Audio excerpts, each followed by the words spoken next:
Lève tes deux mains. Apporte l'huile d'onction.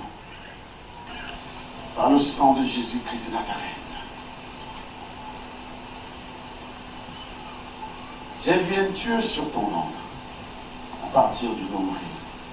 Pendant que tu étais assis, il y a un Dieu qui sortait du nombril. C'est par là que tout disparaisse, tout ce qui est positif dans ta vie. On tire, on inspire.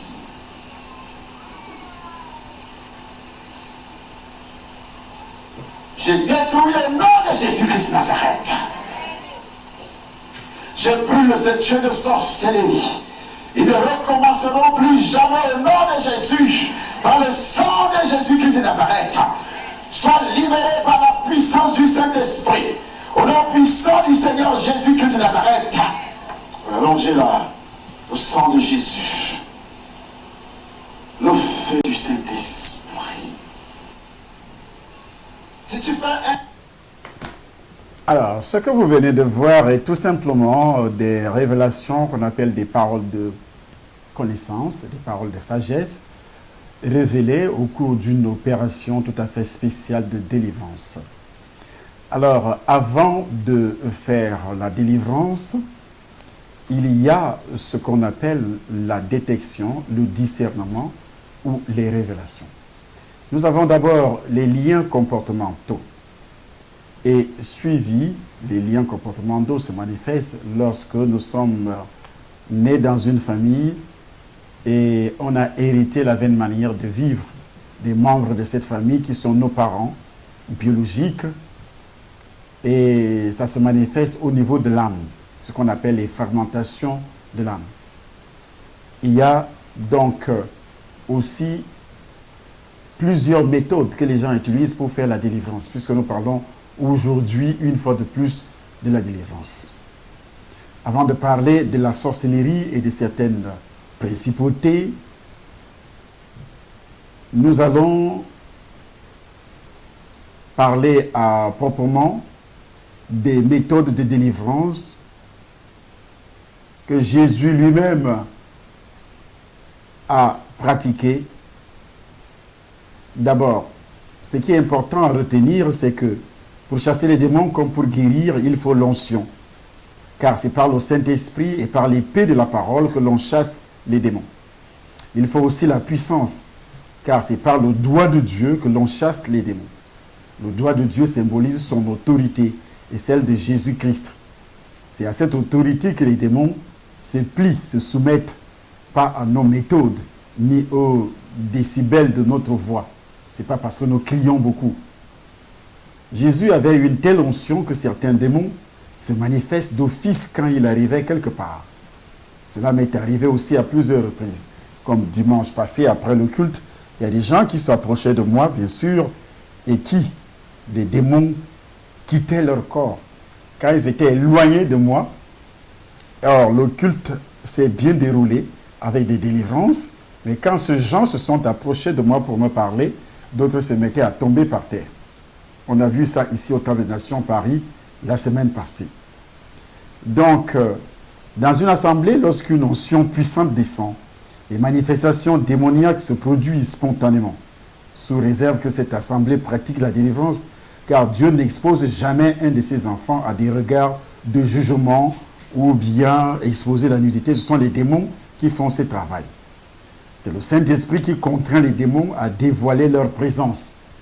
Et c'est pourquoi parfois les gens tombent par terre.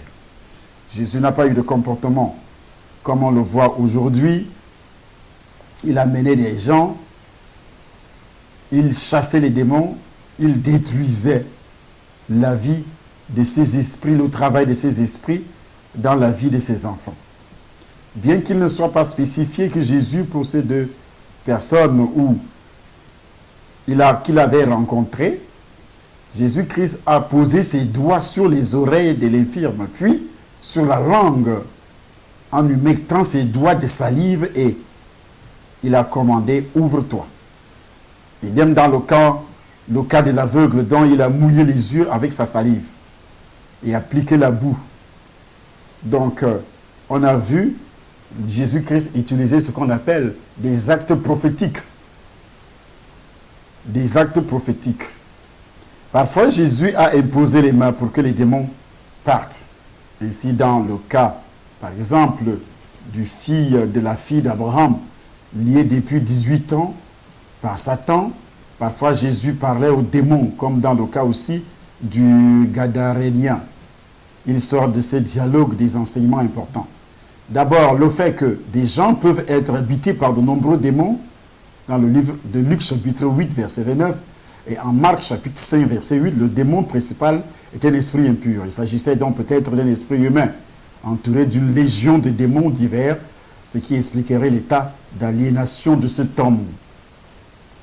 Nous avons beaucoup d'enseignements là-dessus.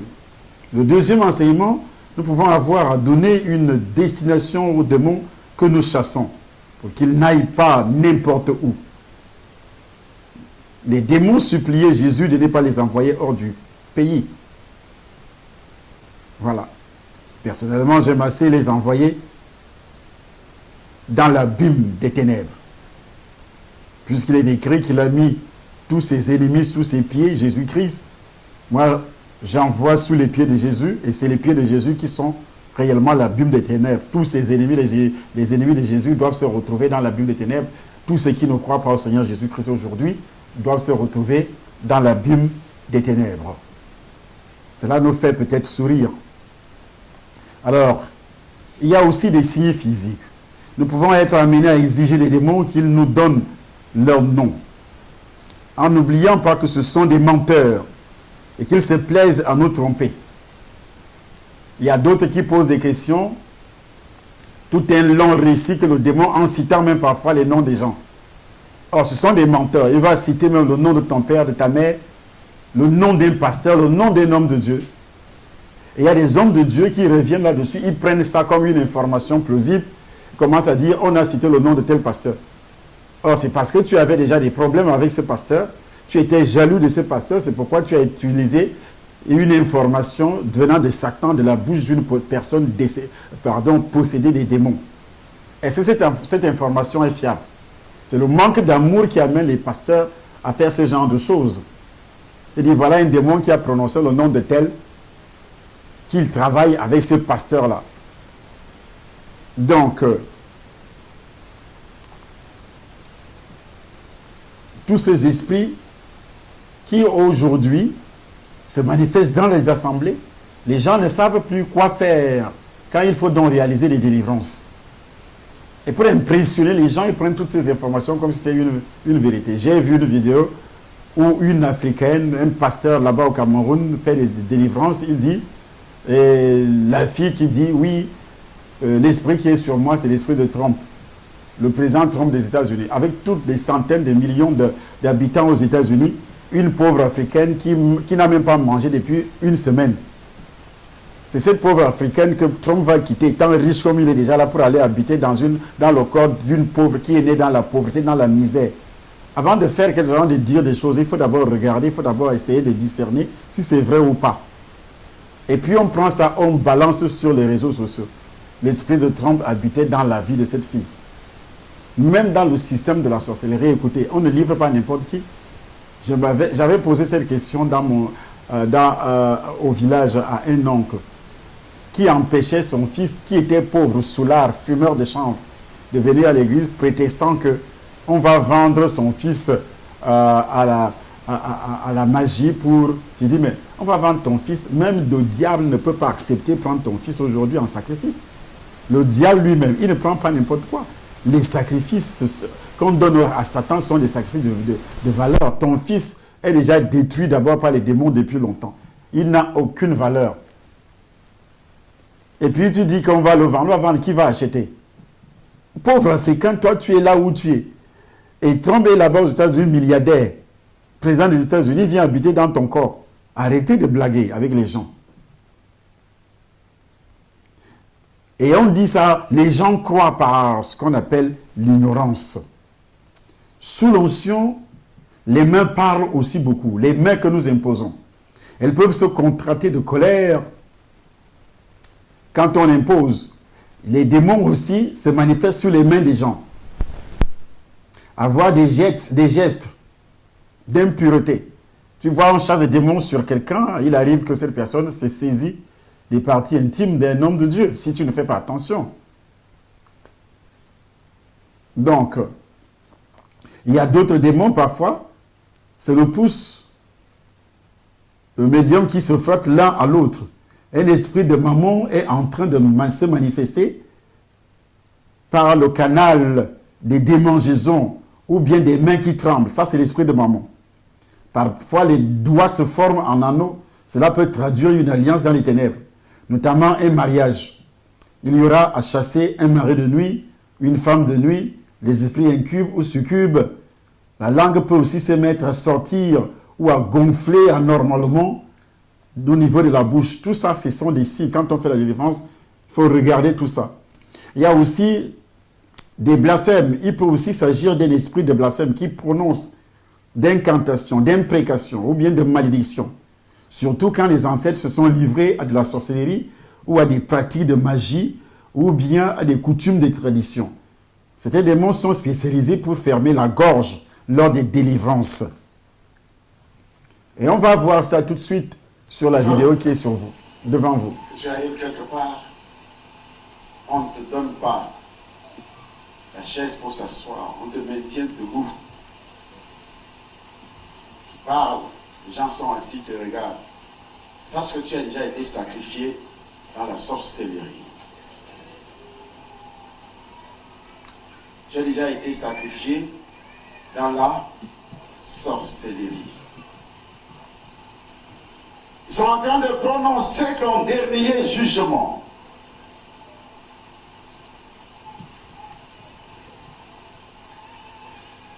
Quel jour? L'image que vous voyez, c'est une image du début du ministère, quand notre ministère commençait, le Temple des Nations Cameroun. Vous voyez bien, au Temple des Nations Cameroun, c'était dans les années 2010. Ça venait juste de commencer en 2010 où ce ministère a commencé à grandir. La salle actuelle est déjà 2 fois plus. Vous voyez que l'estrade que nous utilisons aujourd'hui est au centre de la salle. Ici, ce n'était pas au centre de la salle. Aujourd'hui, la salle encaisse des milliers, a une capacité de prendre au moins 10 000 personnes. Mais si ce n'était pas ça, donc c'était dans les débuts du ministère. Et nous continuons avec toutes les explications qui sont données en matière de délivrance. Manger. Le choix a déjà été fait. Tu arrives dans une maison, on ne te donne pas la chaise, tu parles avec les gens, ils sont assis. Ça ne te dit absolument rien. Allez, ton élève, maman. Lève-toi. Mettez une tension sur ses pieds.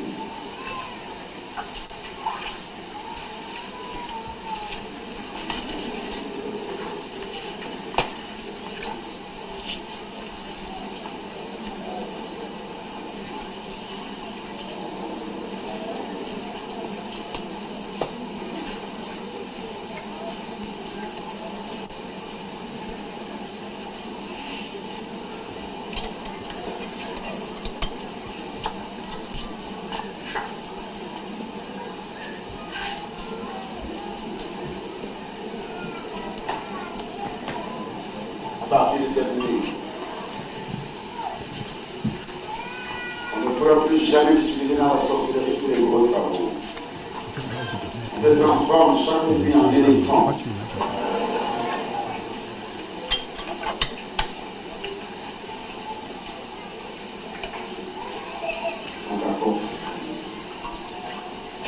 Par le sang de Jésus-Christ, le feu du Saint-Esprit, et le bon sang du corps de cette femme, au nom de Jésus, le feu du Saint-Esprit.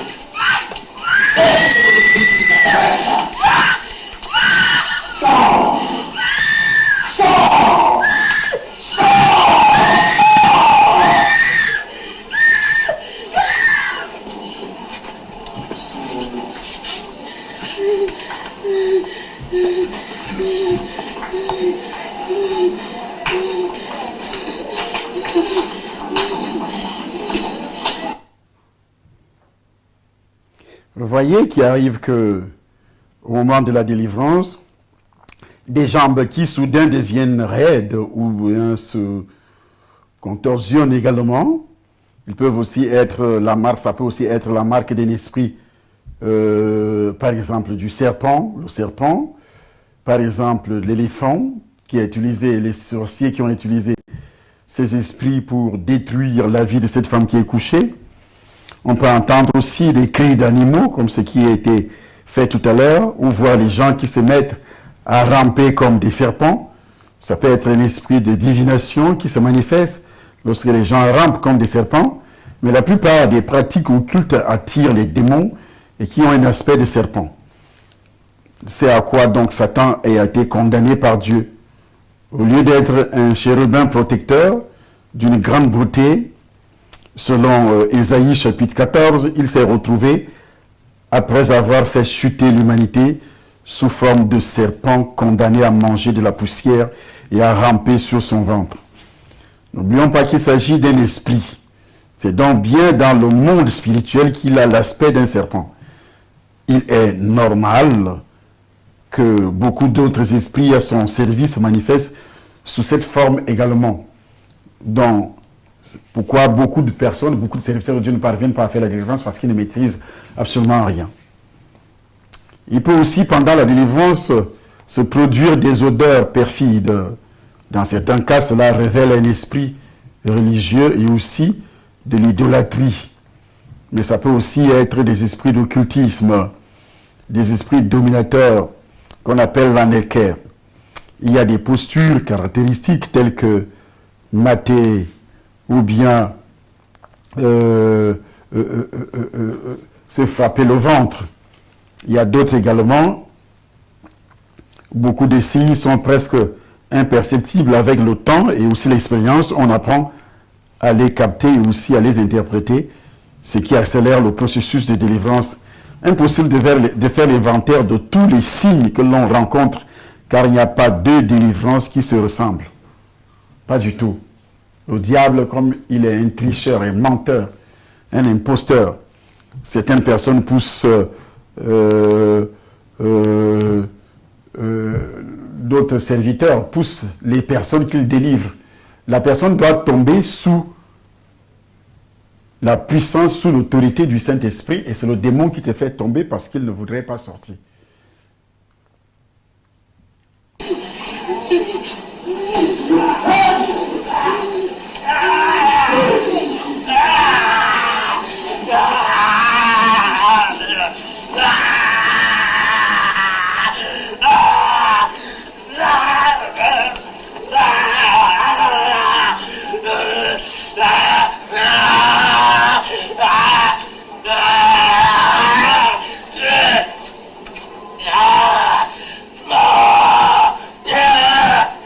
Satan sort!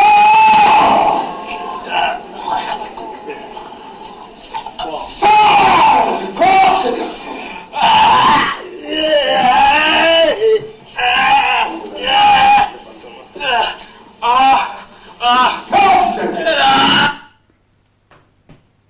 Alors, on ne chasse pas de la même façon un esprit petit démon ou bien un esprit humain, ou des principautés qui ont tenu toute une famille. Pour un démon de haine, un simple pardon suffira avant de prendre l'autorité.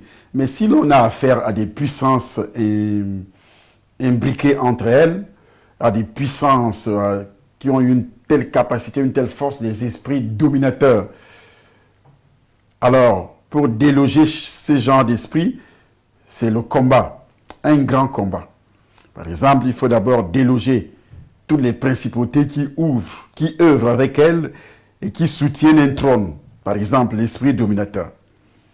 Entre autres, vous avez les Seluma, les esprits qui détruisent la famille. Vous avez l'Anerka, l'esprit d'occultisme, de tradition, de coutume qui aujourd'hui détruit toute l'Afrique. On ne fait pas un combat pour libérer une collectivité comme un combat pour un individu. Donc cela est très important de le savoir. Il faut savoir calculer la dépense. Et aussi pour des collectivités, pour des familles, avoir le feu vert du Saint-Esprit. On ne s'engage pas seulement pour le faire en ce qui concerne des collectivités, en ce qui concerne des familles, en ce qui concerne des villes, en ce qui concerne des régions. Sinon, on risque des contre-attaques auxquelles on n'est pas forcément préparé. Plus on a affaire à des principautés, des pouvoirs et des dominations, plus le combat demande de la ruse et aussi de la sagesse, mais aussi de la détermination. Cela est très important, beaucoup plus de foi dans la victoire. C'est pourquoi cette semaine, ça sera un très grand combat ici au Temple des Nations, ce dimanche, chaque dimanche. Tous ceux qui font de la délivrance aimeraient pouvoir déclarer « Légion sort » et crier « Démon sort » et voir la personne instantanément délivrée. Malheureusement, sauf miracle souverain de Dieu, cela fonctionne rarement comme cela. La délivrance est le plus souvent un processus. La première raison est le manque de repentance. Pourquoi les gens ne sont pas délivrés? Il y a d'abord le manque de repentance. Les démons nous aveuglent sur la gravité des actes commis sous leur influence. On néglige les actes qu'on a commis sous leur influence. On néglige le péché, on dit que c'est des petits trucs. Et c'est ce que les démons, aujourd'hui, c'est pourquoi ils dominent, continuent à dominer beaucoup de chrétiens, entre guillemets chrétiens. Nous ne parlons pas ici des païens, mais nous parlons des enfants de Dieu. Quand on dit un enfant de Dieu ne peut pas être habité par un esprit, quel type d'enfant de Dieu? Un enfant de Dieu qui vit dans le péché, tu vas être habité par des démons. Jésus-Christ a dit quand l'esprit impur est sorti d'un homme, il va dans les lieux arides.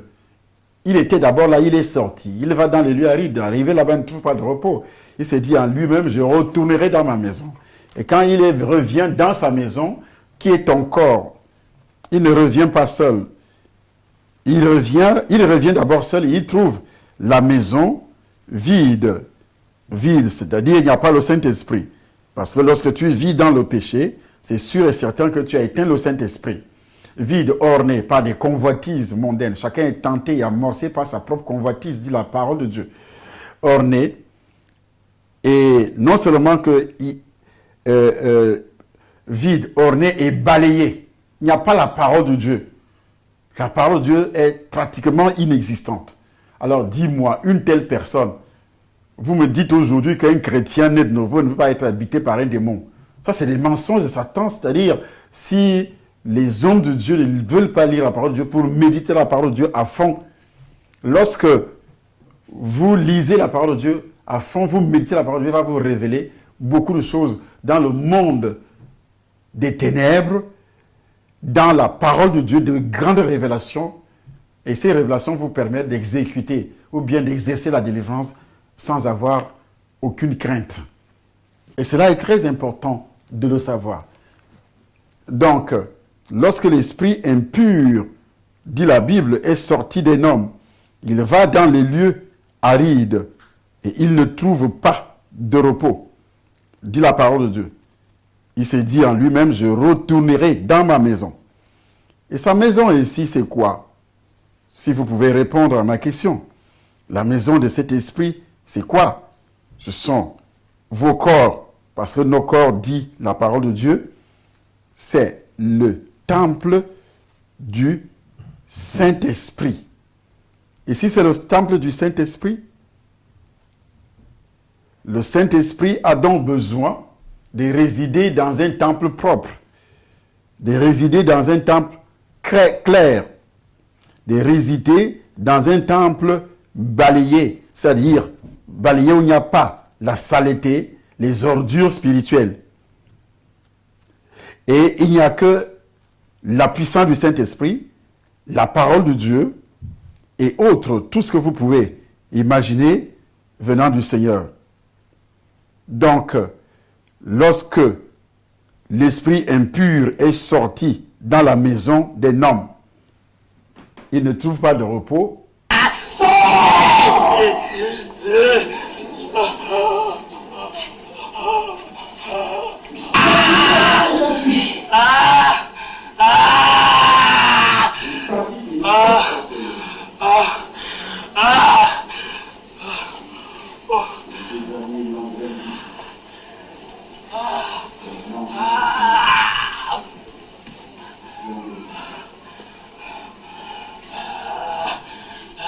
Je suis fatigué de la sorcellerie. Il y a la pauvreté partout. Il y a des maladies partout. Les hôpitaux sont remplis. Les morgues sont remplies de cadavres. Je suis fatigué de la sorcellerie. Jésus a dit, je vous donne la puissance de marcher sur toutes les puissants des ténèbres, sur tous les puissants de l'ennemi. Et rien ne pourra vous nuire. Rien ne pourra vous nuire. Vous êtes maintenant dans l'enclos de Jésus, sur le rocher de Jésus. Alléluia. Sur le rocher de Jésus. Il y a quelque chose qui se passe. Un tremblement de terre. Lève tes deux mains. Ça a déjà commencé. Le lion est tranché. Le sang de Jésus. Quelque chose, l'homme de Dieu va prononcer des paroles. L'homme de Dieu va prononcer des paroles. Le sang de Jésus. Le feu du Saint-Esprit. Le feu du Seigneur. Le sang de l'alliance. Le sang de l'alliance. Le sang de l'alliance. Le sang de l'alliance. Le sang de l'alliance. Le sang de l'alliance. Je te vois les pieds écartés. Les mille pas qui sortent. Les mille pas qui sortent. Alors voilà ce que je disais hier dans la vidéo.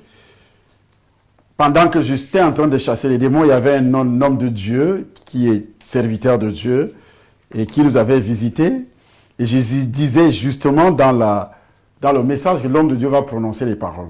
Et pendant ce temps, lui ne fait que parler en langue. Alors, est-ce que ceux qui ont suivi sont Oshobachakalababa? J'ai dit prononce des paroles que les gens entendent, que ces gens qui sont couchés, qui sont assis dans la salle, veulent recevoir des paroles de connaissance, des paroles prophétiques qui peuvent les édifier, qui peuvent les fortifier, mais ce n'est pas ce qu'il a fait. Et lui continue à parler en langue. Et donc, si je n'avais pas été là, qu'est-ce qui allait se passer? Aucune manifestation du Saint-Esprit, parce que le Saint-Esprit nous utilise. Nous sommes ouvriers avec Dieu. Étant ouvriers avec Dieu, il nous utilise sur le champ pour chasser les démons. Et Jésus n'a jamais dit de chasser les démons en langue. Et lui ne faisait que parler en langue dans une assemblée. Est-ce que cela a servi à quelque chose? Non. Vous voyez, c'est pourquoi beaucoup d'églises aujourd'hui connaissent des problèmes. Parce que nous faisons ce que le Seigneur nous a pas recommandé, ordonné de faire. Parce qu'on a vu un autre pasteur faire ça, sans toutefois se poser des questions, est-ce que ce que nous faisons est biblique? Il y a deux serviteurs qui chassent des démons. Et un chasse des démons avec des paroles de connaissance. Il chasse des démons au nom de Jésus-Christ. Et celui qui chasse des démons demande à l'autre de prononcer des paroles pour délivrer les captifs. Lui continue à parler en langue. Donc,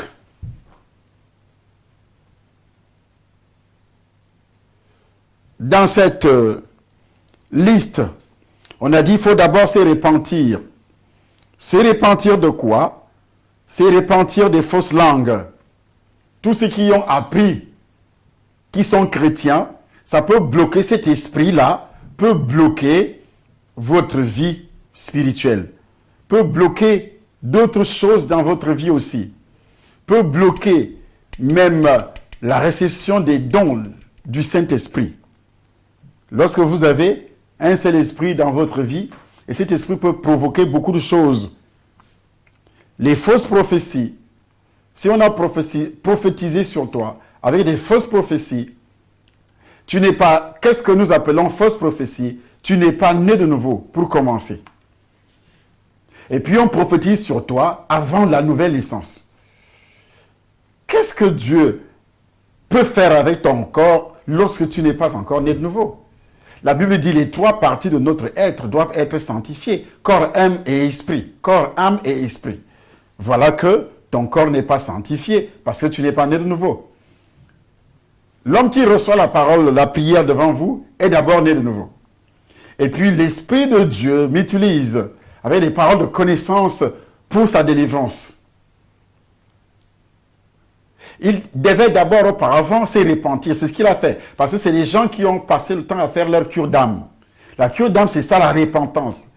Réfléchir sur ton passé, quels sont les actes que tu avais posés, qui ont permis aux démons d'entrer dans ta vie, qui ont provoqué cette influence satanique dans ta vie, dominer ta vie. Et ça se manifeste dans les rêves, dans tous les domaines, comme ce que je suis en train de dire. Nous avons donc, par exemple, j'ai parlé hier de l'eau bénite. Il y a des gens qui ont utilisé l'eau bénite.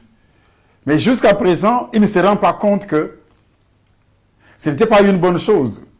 On a chassé les démons avec l'eau bénite, on a sanctifié les maisons avec l'eau bénite. On peut utiliser de l'eau seulement avec une parole prophétique comme tout simplement un acte prophétique. Un homme de Dieu peut prendre une bouteille d'eau, il prie, il te dit, il bien verse ça sur toi, tu es guéri. C'est un acte prophétique comme Jésus-Christ lui-même le faisait. Avec la poussière, avec la salive, avec tout ce qu'il pouvait utiliser. C'est un acte tout à fait prophétique qui n'a rien à voir avec tout ce que les gens font aujourd'hui. Tout ce que les gens font aujourd'hui. Donc, nous devons, au préalable, se repentir sur certaines choses. Certains actes qui ont été posés. L'eau bénite qui est utilisée dans la religion où tu n'es pas encore né de nouveau. Tu n'es pas encore né de nouveau. Tout ce que tu as utilisé, l'eau, pierre, rocher. Lorsque tu es déjà né de nouveau, le Saint-Esprit peut utiliser comme David. Le Saint-Esprit a utilisé la petite pierre de David pour tuer Goliath. Parce que David était un appelé du Seigneur. Et il avait reçu l'onction de Samuel.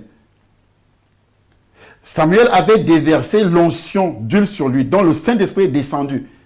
Il n'habitait pas dans le corps de David parce que David avait encore le péché originel. Mais quand Dieu voulait utiliser n'importe qui dans l'Ancien Testament, il descendait pour exécuter par le canal de cet homme ses desseins, mais il n'habitait pas dans le corps de qui que ce soit. Mais n'étant pas encore né de nouveau, dans la religion, on n'est pas né de nouveau. Ils ne connaissent pas la nouvelle naissance. Même l'explication, ils ne connaissent pas. Alors, utilisez le matériel, que ce soit l'eau, que ce soit le sel, que ce soit l'huile, ça devient tout simplement des pratiques occultes. C'est pourquoi on ne chasse pas les démons dans la religion. Ils ont des prêtres exorcistes qui utilisent du matériel d'exorcisme. Rien à voir avec la délivrance faite au nom de Jésus. Ce que vous voyez sur votre petit écran. Vous avez utilisé, je l'avais déjà dit hier, le rosaire, les bougies, les livres de prière. Vous devez vous repentir et sachez que vous aviez aussi encaissé les démons derrière ces pratiques. Les saints Blaise, on vous avait parlé du purgatoire et vous avez cru à ça. Le purgatoire qui n'existe nulle part dans la Bible, c'est de la sorcellerie. Les bonnes œuvres pour s'approcher de Dieu. Corneille a aussi essayé de s'approcher de Dieu par les bonnes œuvres, mais ça n'a pas marché. Jésus-Christ a été prêché par Pierre. Lorsque Corneille, la Bible précise qu'il faisait tout ce qui était bien. Il donnait l'aumône, il priait, il craignait Dieu. Mais Corneille n'était pas sauvé. Actes des Apôtres, chapitre 10. Corneille n'était pas sauvé. Alors, s'approcher de Dieu par de bonnes œuvres. Ou bien dire que tel est saint ou sainte. Parce que la personne, avant de mourir, faisait de bonnes œuvres, a aidé, a nourri les orphelins, a nourri les veuves et autres. Et puis, un pape déclare que cette personne est sainte, sainte-elle, selon le droit canon. Ce n'est pas la parole de Dieu. C'est un esprit qui est derrière ça. Rien à voir avec la parole de Dieu. Je précise, rien à voir avec la parole de Dieu. Donc, c'est un autre esprit. Quand nous parlons de Corneille, la Bible déclare que ce monsieur était pas saint, Mais ce monsieur craignait Dieu. Acte chapitre 10. Mais pourquoi était-il encore important d'envoyer un certain Pierre dire à Corneille ce qu'il doit faire? Qu'est-ce qu'il devait encore faire? Il y avait à Césarée un homme nommé Corneille, centenier de la cohorte dite italienne. Cet homme était pieux et craignait Dieu avec toute sa maison. Il faisait beaucoup de monde au peuple et il priait Dieu continuellement. Vers la 9e heure du jour, il vit clairement dans une vision un ange de Dieu qui entra chez lui et lui dit, Corneille, les regards fixés sur lui et saisi d'effroi, il répondit, qu'est-ce Seigneur? Et l'ange lui dit, tes prières et tes aumônes sont montées devant Dieu. Il s'en est souvenu. Envoie maintenant des hommes à Jopé et fait venir Simon, surnommé Pierre. Il est logé chez un certain corroyeur dont la maison est près de la mer. Il y a le verset 6 qui est coupé là, continue, dans d'autres Bibles. Et ça dit, il te dira, la suite dit, il te dira ce qu'il faut faire. Mais ici, dans cette Bible, c'est coupé, comme dans ta Bible aussi, c'est coupé. Et alors,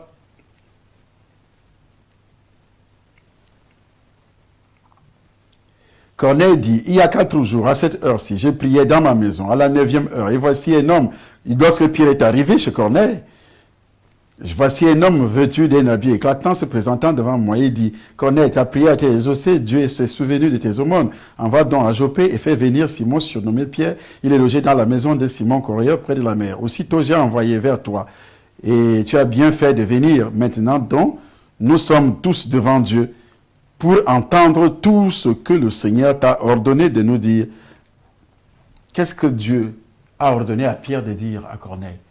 Alors que les 3 premiers versets du chapitre 10 stipulent que ce monsieur était comment? Cet homme était pieux, il craignait Dieu avec toute la maison, il faisait beaucoup de monde au peuple et priait Dieu continuellement. Les caractéristiques d'un bon chrétien, d'un bon serviteur de Dieu. Mais pourquoi Dieu prendrait donc soin d'envoyer Pierre? Pour faire quoi? Parce que Corneille n'était pas encore sauvé. Il ne pouvait pas être habité par le Saint-Esprit. La preuve, c'est après le discours de Pierre devant Corneille que Corneille reçoit le Saint-Esprit. Que Corneille reçoit le Saint-Esprit. Donc les religieux qui ont fondé leur foi sur les œuvres, qu'ils vont aller au ciel parce qu'ils font du bien aux gens, mais vous vous trompez. Vous n'entrerez jamais au ciel parce que vous faites du bien aux gens. Quel bien toi tu peux faire à qui que ce soit? Ou bien vous fondez votre vie chrétienne sur votre justice, propre justice, en observant les 10 commandements. Vous n'entrerez jamais au ciel. Parce que les 10 commandements ne pourront jamais vous délivrer du péché originel. Jamais. Aucune loi de Moïse. Ceux qui ont fondé leur espoir sur Moïse, Moïse lui-même avait le péché originel dans sa vie. Il a reçu Jésus le jour que Jésus est descendu aux abîmes pour aller prêcher à ceux qui étaient dans les ténèbres, à ceux qui sont morts depuis l'Ancien Testament, jusqu'au moment de sa crucifixion, au moment de sa mort. Il est descendu là-bas pendant 3 jours pour annoncer l'évangile à ceux qui étaient dans le sein d'Abraham et aussi à ceux qui étaient en enfer. Tous devaient croire pour aller au ciel. C'est pourquoi Jésus-Christ déclare lui-même, personne n'est monté à part celui qui est descendu. Personne. Quand Jésus descendait sur cette terre, personne n'était encore monté au ciel. Le chemin du ciel, depuis Adam, était fermé à cause du péché originel. Donc, se focaliser sur vos pratiques, sur vos œuvres, en disant, je peux voir Dieu, Dieu va nous juger à la fin des temps par rapport à nos œuvres. Vous perdez vraiment votre temps, vous irez en enfer. Vous irez en enfer. Donc, il y a le célibat forcé. C'est un esprit. Le célibat forcé, c'est un esprit. On vous dit que vous ne devez pas vous marier. Il y a aussi dans la famille, les parents te demandent de ne pas se marier. C'est un démon. C'est un esprit d'exploitation. Il y a beaucoup de femmes également qui sont exploitées.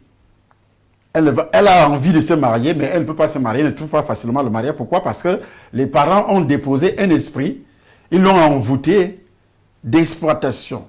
La servitude. C'est-à-dire, toi, tu es utilisé tout simplement tu fais la prostitution, ou bien tu as voyagé, tu arrives en Europe, tu ne fais qu'envoyer de l'argent. Envoyer de l'argent en Afrique. Envoyer de l'argent en Afrique aux membres de ta famille. Toi-même, tu souffres atrocement ici. Également, il y a des hommes qui ont l'esprit de servitude. Toi, tu travailles seulement pour les membres de ta famille. C'est un esprit de servitude. Les bénédictions, solliciter les bénédictions d'un homme qui n'est pas né de nouveau. Par exemple, quand tu étais dans la religion, entre guillemets, les serviteurs, entre guillemets, le serviteur de Dieu qui te bénit là, est-ce qu'il est né de nouveau?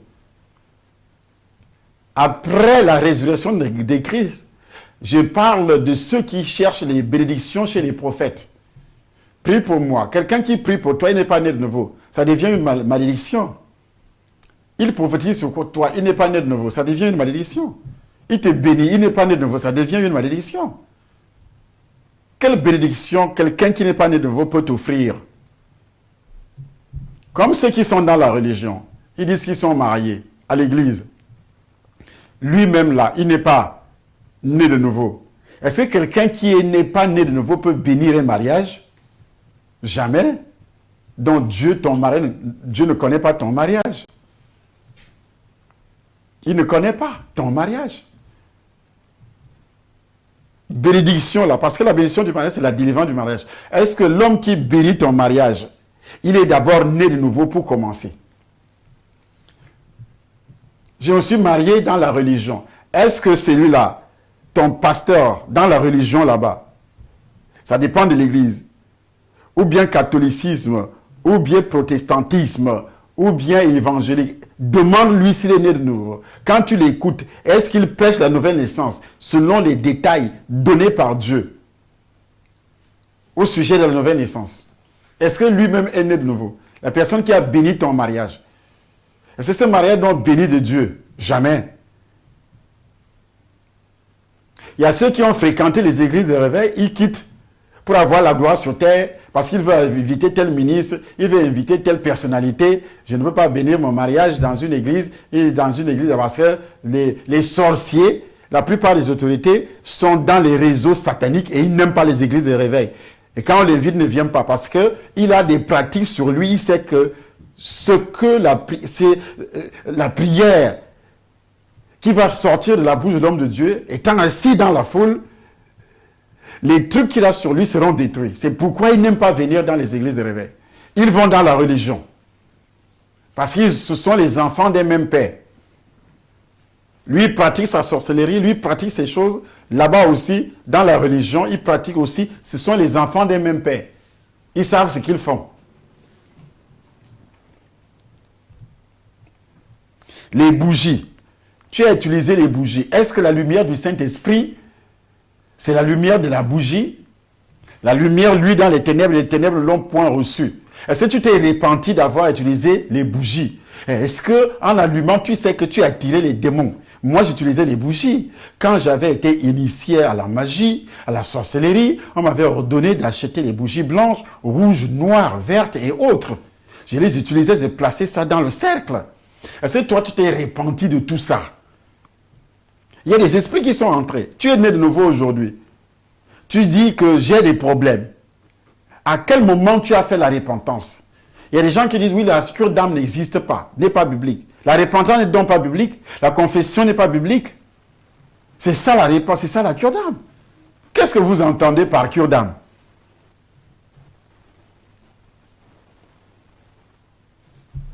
Donc, le célibat forcé. Il y a aujourd'hui dans la religion, on force les prêtres, selon la religion, à ne pas se marier. Mais va voir les dégâts qu'ils font après. Si ce n'est pas la pédophilie, c'est des choses semblables. Ce sont vos propres femmes même qui deviennent leurs femmes. Et là, vous ne parlez pas. Un jour, je me suis levé comme ça, dans l'assemblée. Quelle est la femme qui a couché avec... il fallait voir la foule. Les femmes qui ont couché avec les prêtres. La foule. Mais on a dit quoi? Ils ne doivent pas se marier.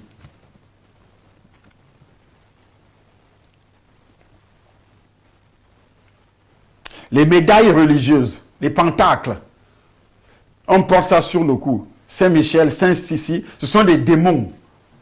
Ce sont des esprits. Ce sont des esprits. Les démons.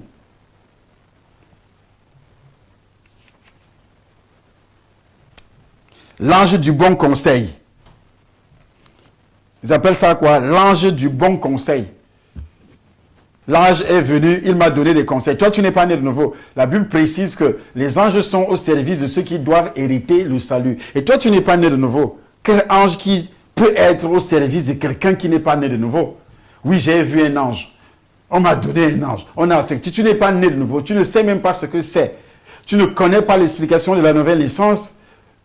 Comment ça commence, comment ça finit. Les anges ne sont pas au service de tout le monde. Selon Hébreux chapitre 1er, les anges sont au service seulement de ceux qui doivent hériter le salut par le canal de la nouvelle naissance. On t'avait parlé d'un ange quand tu étais païen. C'était un démon. Le diable lui-même se présente en ange de lumière.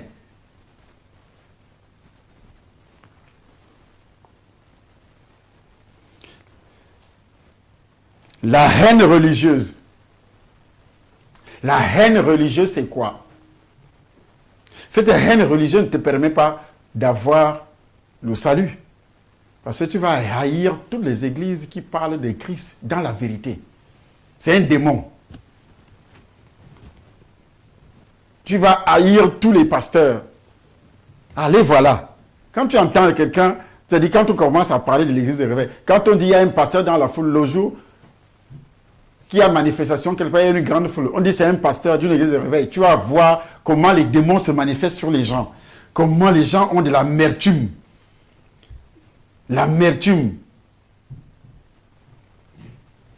Un démon de haine. La conception immaculée de Marie. Tu as cru à tout ça. Mais c'est un démon qui est sur toi. C'est un esprit de mensonge. Le cœur immaculé de Marie. La mariolatrie. Les soldats de Marie, les cécis de Marie, les cécis. Et tu as appartenu à tout ça.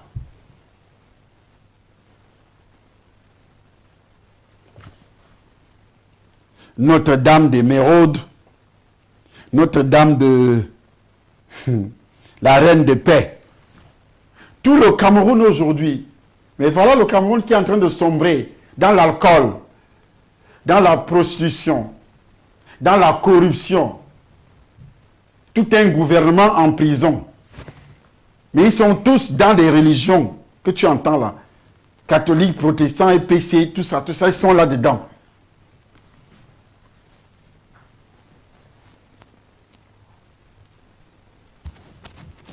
Mais, va voir ce qui se passe. Des sacrifices humains. Des sacrifices humains. On va envoyer des vidéos où les jeunes au Cameroun aujourd'hui, leur travail, c'est tuer les petits-enfants, les bébés. Parce que les élections approchent. Et qui leur donne de l'argent. Tous ceux qui veulent être ministres, tous ceux qui veulent être présidents. Ils font des sacrifices aujourd'hui des petits-enfants. Et pourquoi les petits-enfants? Ils disent que les petits-enfants sont saints. Qui t'a dit qu'un petit enfant est saint? Un enfant est saint seulement si son père ou sa mère, l'un d'eux a reçu le Seigneur selon 1 Corinthiens chapitre 7, l'un d'eux est né de nouveau. Et cette sainteté veut dire il est né sans la présence du péché originel. Et vous voyez donc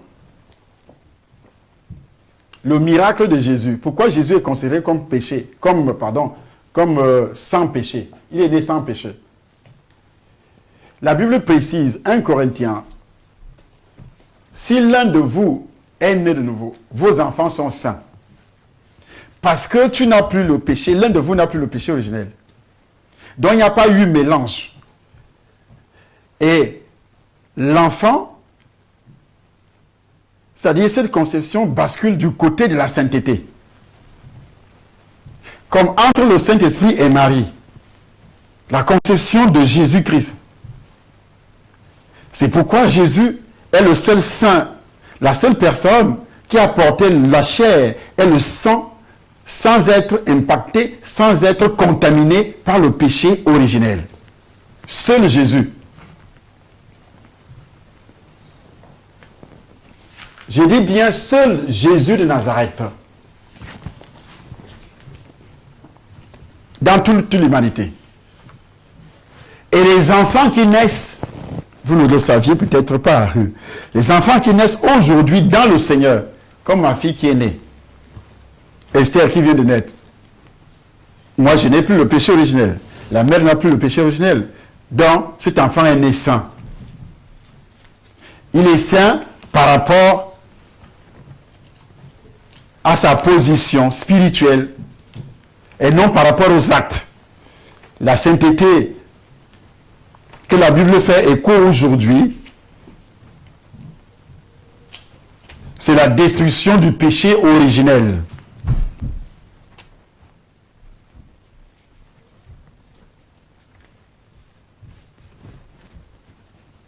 La destruction du péché originel. La Bible précise, 1 Corinthiens chapitre 7. Et nous sommes là. Si un frère a une femme non croyante et qu'elle consent à habiter avec lui, qu'il ne répudie point. Qu'il ne la répudie point. Et si une femme a un mari non croyant et qu'il consent à habiter avec elle, qu'elle ne répudie point son mari. Car le mari non croyant est sanctifié par la femme, et la femme non croyante est sanctifiée par le mari. Autrement, vos enfants seraient impurs. Tandis que maintenant, ils sont comment? Saints. Tandis que maintenant, ils sont saints.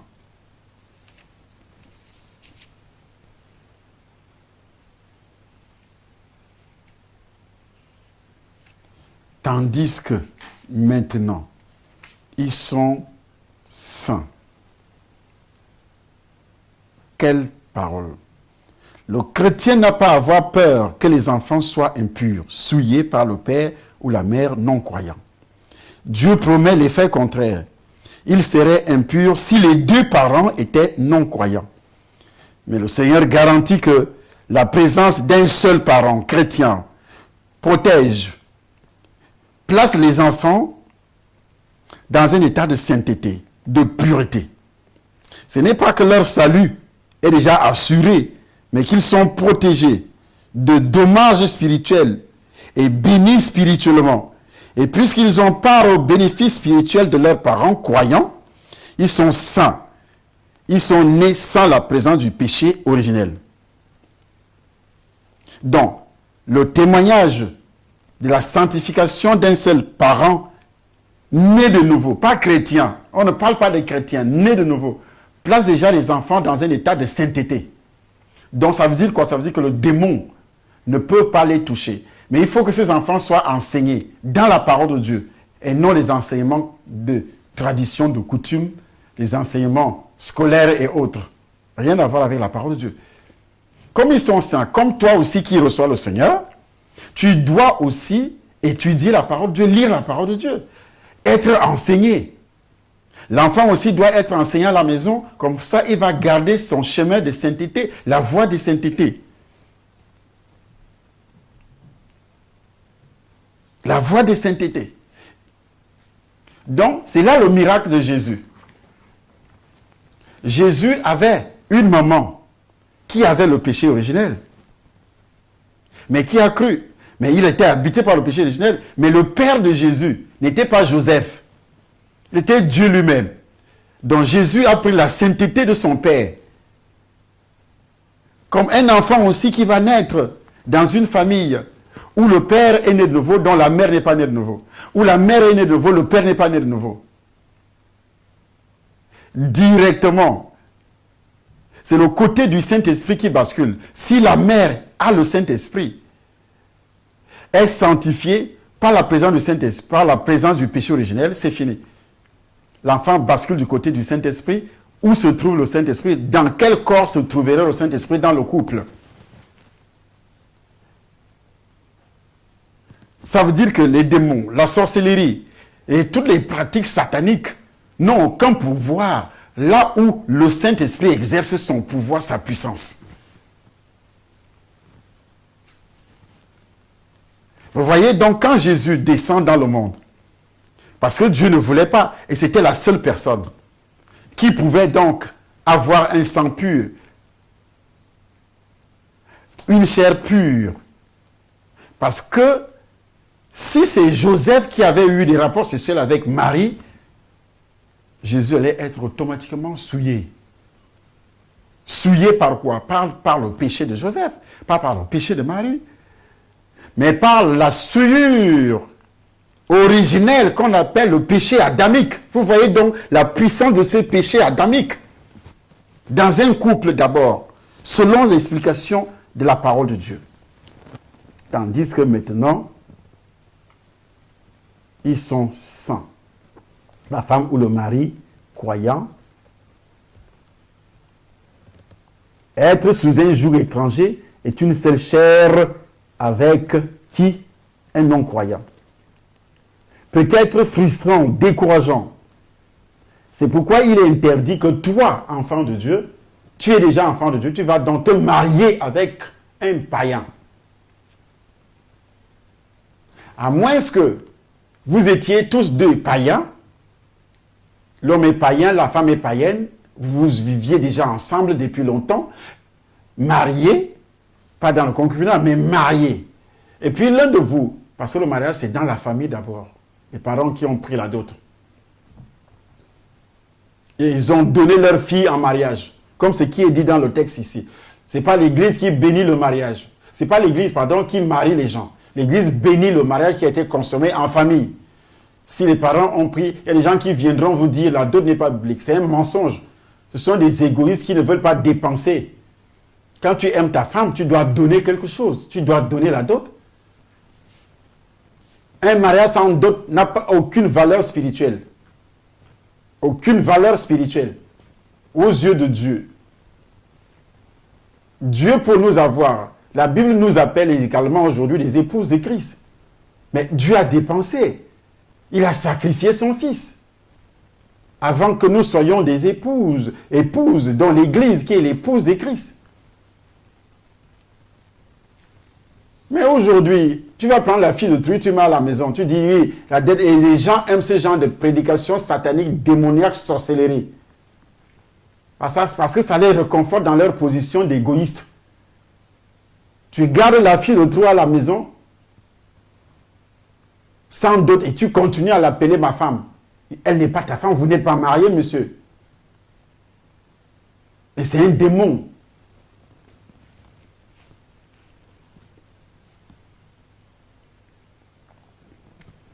Alors, lorsqu'il dit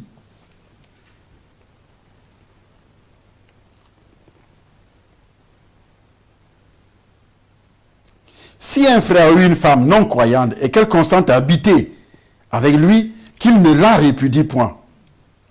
Les chrétiens mariés à des non-croyants n'ont pas à s'inquiéter que leur union, leurs enfants soient souillés par le conjoint non-croyant. En fait, c'est exactement le contraire qui est vrai. Les enfants de l'union et le conjoint non-croyant sont sanctifiés par la femme ou le mari croyant. Et vous savez pourquoi le diable passe dans le temps à persécuter. Si la femme reçoit le Seigneur, le diable va utiliser le mari pour persécuter cette femme afin d'abandonner. Parce que les deux doivent redevenir des souillés, des suppôts de Satan démoniaques. Le diable, lui, connaît la parole de Dieu. C'est pourquoi la femme doit persévérer, même si le mari te pousse à des choses abominables, tu dois persévérer. Les chrétiens mariés donc à des non-croyants n'ont pas à s'inquiéter que leur union ou leurs enfants soient souillés par les conjoints non-croyants. En fait, c'est exactement le contraire. Être sous un joug étranger, une seule chair avec un non-croyant, peut être frustrant, bien sûr, C'est décourageant, bien sûr, parce que vous n'avez même pas la même vision des choses, la même compréhension des choses spirituelles, le même niveau de compréhension dans la spiritualité. Vous n'avez pas tout cela. Mais c'est frustrant quand même. Mais la dame doit prier beaucoup pour que le mari soit touché. La femme, l'homme doit prier. Et un changement de comportement. Que sais-tu, femme, si tu sauveras ton mari? Dit la Bible. Le terme sanctifié ne fait pas ici allusion au salut. Sinon, le conjoint ne serait pas qualifié de non-croyant. Ça ne veut pas dire qu'il a reçu le salut. Il est question ici de mise à part, ce qui est le sens fondamental des termes sanctifiés et saints, qui viennent de la même racine. Ici, la sanctification est matrimoniale et aussi familiale, pas personnelle ou spirituelle. Aux yeux de Dieu, un foyer est mis à part pour lui lorsqu'un mari, une femme ou par implication, quelque autre membre de la famille est chrétien. Donc né de nouveau. Parce que quand on dit chrétien, ce mot-là, tout le monde est chrétien. Sorcier chrétien. Pécheur patenté chrétien. Rosicrucien chrétien. Franc-maçon chrétien. Tout le monde est chrétien. Pratiquant de sorcellerie chrétien. Il pratique la sorcellerie, mais il est chrétien. Un vendeur des âmes à Satan chrétien. D'autres se déclarent des chrétiens non pratiquants. Mais chrétien non pratiquant. C'est comme quelqu'un dirait, je suis enfant de Dieu, mais non pratiquant. Je ne mets pas la parole de Dieu en pratique. La Bible dit, mettez en pratique la parole. Ne vous bornez pas à l'écouter en vous trompant vous-même pas de faux raisonnements. Et si quelqu'un écoute la parole, ne la met pas en pratique, est semblable à. Mais quelqu'un te dira que je suis chrétien, mais non pratiquant. Et ils sont nombreux, des millions. C'est quand il ferme les yeux qu'on amène son pauvre corps dans une église. On donne de l'argent à un prêtre pour faire la messe. C'est ça que vous appelez chrétien. Un tel foyer n'est pas chrétien, né de nouveau dans le sens du terme. Mais il est incommensurablement en meilleure position que celui qui est composé entièrement de non-croyants. Lorsque la femme est née de nouveau, ou bien l'homme est né de nouveau, il y a déjà la présence du Saint-Esprit dans ce foyer. Même s'il ridiculise et persécute le membre chrétien, le païen peut persécuter. Les membres non croyants de la famille sont bénis par sa présence. Un seul membre né de nouveau répand la grâce de Dieu sur le foyer tout entier. La présence de Dieu dans ce croyant et toutes les autres grâces et bénédictions qui coulent des cieux dans sa vie débordent et enrichissent également tout ce qui côtoie le chrétien ou la chrétienne née de nouveau dans ce foyer. C'est pourquoi vous ne connaissez pas votre position, frères, sœurs. C'est pourquoi le diable vous persécute. Jésus-Christ a dit, vous serez persécutés. Parce que le diable sait que la bénédiction, la délivrance, la guérison, le chemin du ciel, pour les membres de ta famille, passe par toi. Passe par toi. Alors, que doivent faire des chrétiens qui sont mariés à des non-croyants ou des chrétiennes? Peut-être même à des païens idolâtres et immoraux. Ont-ils la liberté de divorcer de la personne avec qui ils sont sous un joug étranger et de rester ensuite célibataires ou de marier un croyant? Ce sont là des questions qu'on a parfois droit de se poser. Étant donné l'enseignement de Paul à l'effet que nos corps sont les membres de Christ et des temples du Saint-Esprit, selon le chapitre 6, verset 15 à 20, 1 Corinthiens toujours, les chrétiens de Corinthe ont raison de se demander s'ils doivent ou non préserver leurs liens matrimoniaux avec un non-croyant. Certains croient peut-être qu'une telle union joint à Christ, à Satan, suit le corps du croyant et ses enfants déshonore le Seigneur. Leur désir d'être unis à un chrétien doit être très fort. À un monsieur ou une femme née de nouveau. Jésus n'a pas traité directement d'un tel problème. Alors Paul dit aux autres, ce n'est pas le Seigneur, c'est moi qui dis. Qu'est-ce que ça veut dire? Ce n'est pas là une négation de l'inspiration divine, de ses paroles, mais une indication du fait que Paul ne donne que une opinion humaine. Cela veut simplement dire que Dieu n'a jusque-là rien dit sur le sujet. Mais que Paul l'aborde maintenant. Si un frère a une femme non croyante et qu'elle consente à habiter avec lui, qu'il ne la répudie point. Nous construisons sur le fondement des apôtres et des prophètes, Jésus-Christ mettant la pierre angulaire. Ce n'est pas ce qui est écrit. C'est ça qui est très important. Donc, quand nous continuons, cet enseignement est très important. Ce qui a été donné tout à l'heure, ce n'est pas un enseignement spécifique. Nous allons revenir là-dessus une autre fois, mais ça vous a quand même éclairé. Tous ceux qui ont adoré dans les étoiles de la mer, les fêtes de la paix, la fête de Noël, c'est un démon qui est derrière. Tous les sacrifices que tu as eu à faire, la fête de Noël est célébrée par quelle religion? Toutes les religions du monde, les religions chrétiennes. En tête de liste se trouvent dans les catholiques. Les esprits de la passion, de l'agonie, la passion, pendant les fêtes de Pâques. La dédicace au clergé, ou bien à être religieuse ou religieux. Il y a des filles qui ont dédicacé leur corps en disant « Moi, je serai une religieuse ». D'autres vont vivre dans des temples, deviennent des moines.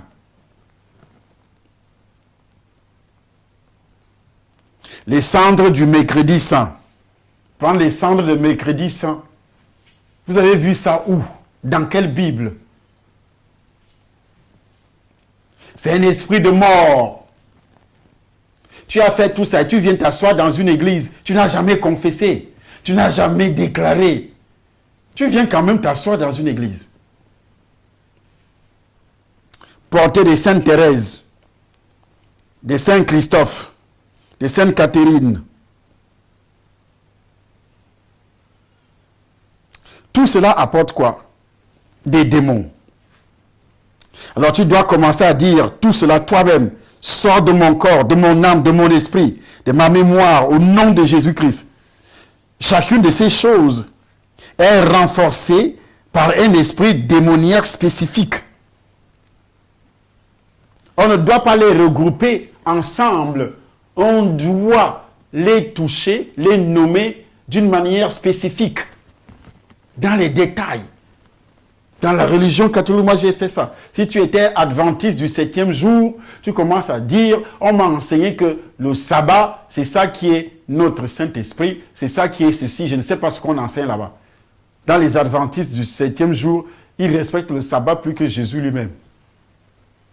Or, Jésus a dit, c'est moi le sabbat. Quand il traite le problème dans le livre de Colossiens. Dans toutes ces religions, le démon vous fait sortir. Vous reniez le maître qui vous a racheté. Par votre comportement, par les traditions de cette religion, par les coutumes de cette religion. Et les démons s'engouffrent. Et quand ils s'engouffrent, ils vous détournent du vrai chemin. Ils vous détournent du vrai chemin. C'est pourquoi aujourd'hui, il y a un tel refroidissement spirituel. Tout le monde est païen, dehors. Mais ils appartiennent et frappent la poitrine. On dit que la France est un pays chrétien. Mais où est le christianisme en France? Avec tout ce que tu vois ici. C'est un pays chrétien. Dans tel pays, les États-Unis, les États-Unis sont en train de s'enfoncer. C'était un pays où on prêchait la parole. Mais depuis que les satanistes ont pris la direction, on me dit, Tom, c'est Trump. Si c'est Tom, si c'est Trump, je ne sais pas comment vous l'appelez. C'est un chrétien net nouveau. Je rigole. Un chrétien net nouveau qui persécute les étrangers. Vous avez lu ça dans la Bible? La Bible dit de protéger les étrangers. Il dit l'Amérique, c'est pour les Américains. Donc la terre s'y appartient aux enfants de Dieu. La Bible déclare que nous sommes étrangers et voyageurs. Hébreux chapitre 13, verset 15. Étrangers et voyageurs. Mais aujourd'hui, quelqu'un se lève pour dire la France appartient aux Français. Moi, je n'ai pas de résidence. Nous n'avons pas eu de résidence fixe dans ce monde. Dit la Bible. Hébreux chapitre 13. Il dit, verset 14, c'est le verset 14, car nous n'avons point ici-bas de cité permanente, mais nous cherchons celle qui est à venir. Nous cherchons celle qui est à venir. Nous n'avons point ici-bas de cité permanente. Nous cherchons quelle cité? La cité qui est à venir. Quelle cité qui est à venir? La patrie céleste. Un chrétien né de nouveau, parce qu'il y a chrétiens et chrétiens, et les chrétiens qui ne sont pas nés de nouveau, qui s'attachent aux choses de la terre. Le chrétien, le vrai chrétien, pense à l'enlèvement. Qu'à chaque moment, Jésus peut descendre. On m'enlève, ou bien je meurs. Et si je meurs, je dois être considéré comme mort en Christ, rempli du Saint-Esprit. Mon corps attend la résurrection quand Jésus va venir. Et mon âme, mon esprit sont gardés, entre paradis. Et mon corps est enterré. Parce que la Bible dit, les morts en Christ ressusciteront premièrement. Mais toi qui n'es pas né de nouveau, tu ne pourras jamais ressusciter. C'est pourquoi les gens vivent comme s'ils étaient éternels sur cette terre. Comme si leur argent est éternel, leurs biens sont éternels avec eux, les maisons éternelles avec eux. Ils vivent dans le péché, ils commettent des péchés, font des choses abominables. Ils ne pensent pas que ceci peut s'arrêter en un moment, c'est-à-dire, ceci peut s'arrêter quand Dieu donne seulement une instruction, il prend son bic, il raie ton nom, tu tombes raide mort. Tu t'en vas. Crise cardiaque, accident, quelque chose de pareil. Ou bien tu es assis, comme ce qui s'est passé en Allemagne. Tu es assis en train de boire ton alcool, un camion fonce sur toi, comme ce qui s'est passé en Allemagne. Ce soir, il y a 4 personnes qui ont perdu la vie. En prenant position devant cette buvette, elles ne s'attendaient pas. Ils ne savaient même pas qu'elles ne vont plus se relever de là. Mais le camion a foncé directement sur ceux qui buvaient. Ou bien tu vas danser, ou bien tu entres quelque part, tu marches en route, comme ce qui s'est passé au sud de la France. Quelqu'un prend le camion, il lance sur la foule, commence à détruire.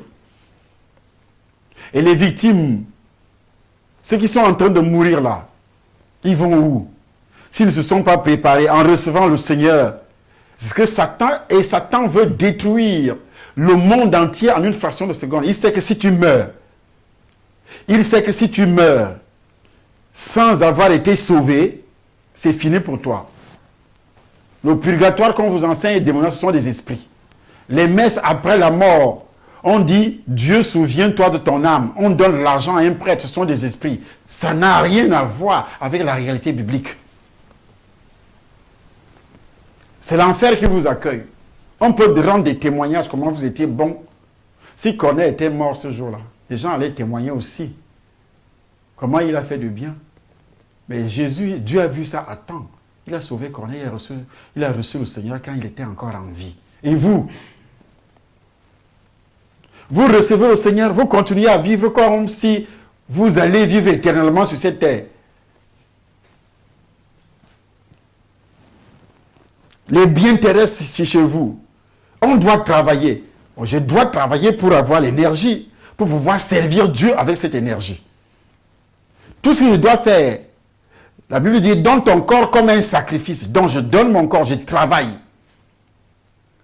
Je travaille, je prêche l'évangile, je crée des sociétés, pour avoir de l'argent, utiliser cet argent pour nourrir la famille, parce que ma famille, tout objectif, c'est-à-dire toute pensée que je peux avoir. Si je dois avoir des enfants, ces enfants doivent être au service de Dieu.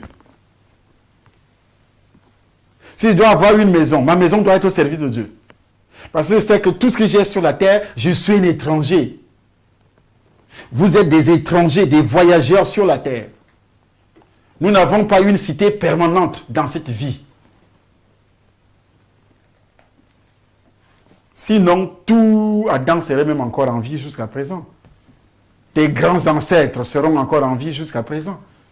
Toi-même, tu seras encore très jeune. Même à 90 ans, tu devais toujours garder l'aspect d'une jeune fille de 18 ans.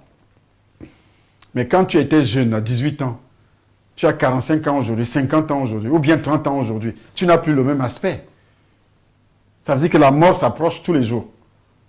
Et ça ne te dit absolument rien. Tu prends tellement soin de ton corps physique. Soin de ton corps, ta destinée finale où tu vas vivre éternellement. La Bible dit qu'il y a deux destinées, l'enfer ou le ciel. Et Satan passe le temps à vous tromper. L'enfer n'existe pas. Dieu ne peut pas tuer. Dieu ne peut pas faire souffrir sa créature, ses enfants. Est-ce que tu es enfant de Dieu? On devient enfant de Dieu par le canal de la nouvelle naissance. Tu es une créature de Dieu. Dieu a tué Sodome et Gomorrhe à cause du péché. Il a détruit jusqu'à incinérer la ville. Même les pierres. Dieu hait le péché. C'est-à-dire même les pierres que l'on a utilisées pour construire les maisons à Sodome et Gomorrhe. Il a rendu cette ville la cendre.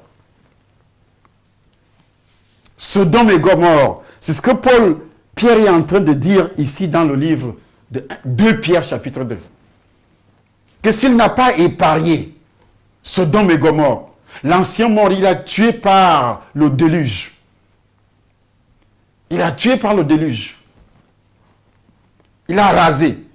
Après ça, Sodome et Gomorrhe, il a fait pleuvoir une pluie de feu jusqu'à incinérer toute une ville. Il y avait des enfants dedans, il y avait des jeunes dedans, il y avait des femmes belles dedans. Mais tout le monde était versé que dans les plaisirs mondains, des plaisirs sexuels pas croyables. Aujourd'hui, on se permet de faire, quand on te parle de Dieu, tu dis, ya, Dieu c'est quoi? Est-ce qu'il existe? Tu es qui? Une pauvre créature. Il a détruit Sodome et Gomorrhe à la seconde. Jusqu'à incinérer, jusqu'à détruire les pierres. C'est-à-dire, il a fait fondre les pierres. Il a rasé les maisons. Brûlé tout le monde. Jeunes, adultes, vieillards, femmes, hommes, animaux. Tout.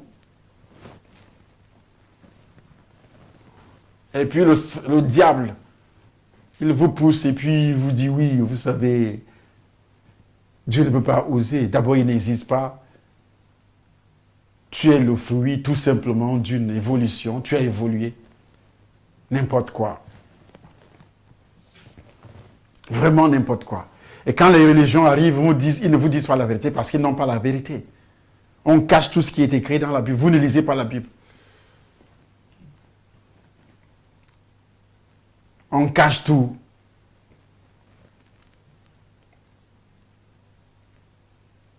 Alors voilà ce que j'avais à vous dire. Une fois de plus, le culte au Temple des Nations, vous ne devez pas oublier de passer à la délivrance. Et la première délivrance est votre salut. Vous devez vous poser la question, si le péché originel a été détruit dans votre vie, quel jour? Parce que vous devez connaître le jour. Si vous ne connaissez pas le jour, faites cette prière avec moi. Ça doit être dans aujourd'hui. Si vous ne connaissez pas le jour, ça veut dire que vous n'êtes pas encore né de nouveau. Et pour naître de nouveau, voici ce qu'il faut faire. Faites cette prière avec moi. Dites au nom de Jésus. Aujourd'hui, je reconnais que je ne suis pas né de nouveau. J'appartiens à une église certainement. Mais je ne suis pas né de nouveau. Appartenir à une religion ne fait pas de moi un enfant de Dieu. C'est un esprit qui m'a trompé. Parce qu'il est écrit à tous ceux qui l'ont reçu. Je dois connaître le jour que je l'avais reçu. À tous ceux qui croient en son nom. Je dois connaître le jour que j'ai cru. Je dois me repentir de la présence du péché originel. Détecte la présence du péché originel dans ta vie. Que je suis né dans ce péché. Je reconnais que j'ai ce péché originel dans ma vie. Je suis né dans ce péché, dans la condamnation. Selon Genèse chapitre 3, versets 15, 16, 17. Je suis né dans cette condamnation. Dieu avait même maudit la terre à cause du péché. Et je suis né dans ce péché. Que je sois donc délivré de ce péché originel aujourd'hui, venant d'Adam, de cette prison. Que je sois libéré de l'emprise de cette prison. Au nom de Jésus-Christ de Nazareth. Aujourd'hui, Seigneur Jésus, écris mon nom dans ton livre de vie. Et que je sois libéré totalement. Que mon âme puisse recevoir le Saint-Esprit qui doit conduire mon esprit, qui doit m'enseigner la parole. Qu'il me donne l'envie de lire la parole, d'assister aux enseignements, d'écouter la parole de Dieu, de mettre cette parole de Dieu en pratique. Par la puissance du Saint-Esprit de Dieu. Seigneur Jésus, il est écrit, ils l'ont vaincu par le sang de l'agneau et par la parole de leur témoignage. Et je témoigne que je suis enfant de Dieu, né de nouveau, à partir d'aujourd'hui. Tu as écrit mon nom dans ton livre de vie. Je reconnais que je suis enfant de Dieu, par la puissance du sang de Jésus. Parce qu'il est écrit, ils l'ont vaincu par le sang de l'agneau et par la parole de leur témoignage. Je témoigne que c'est aujourd'hui que je suis né de nouveau. Je suis sorti des ténèbres à la lumière, de la puissance de Satan à Dieu. Je suis maintenant compté parmi les sanctifiés. Au nom puissant du Seigneur Jésus-Christ Nazareth, j'ai reçu le Seigneur Jésus-Christ, je suis sauvé. Je reconnais que mes parents ont pratiqué des choses abominables, les coutumes, les traditions. Que ces péchés héréditaires, les liens de tous ces péchés héréditaires soient détruits dans ma vie. Je reconnais aussi que moi-même j'ai péché. Alors commence à confesser aussi tes propres péchés, à les identifier à partir d'aujourd'hui, en suivant nos enseignements. Tu identifies tes propres péchés. Et comme ça, tu seras délivré de tous ces péchés. Et tu invoques le nom du Seigneur. Seigneur Jésus, sauve-moi. Que je sois rempli du Saint-Esprit. Rempli du Saint-Esprit, qui va te convaincre de tous les péchés, qui va t'amener à fuir le péché.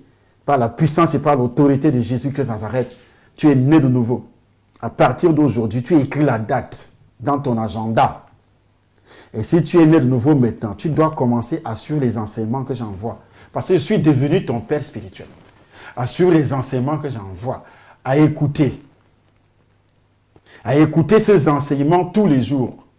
À s'abonner sur Temple des Nations. La chaîne YouTube Temple des Nations. Ou bien entrer dans d'autres chaînes. Notre chaîne, comme notre site www.vimdv.org.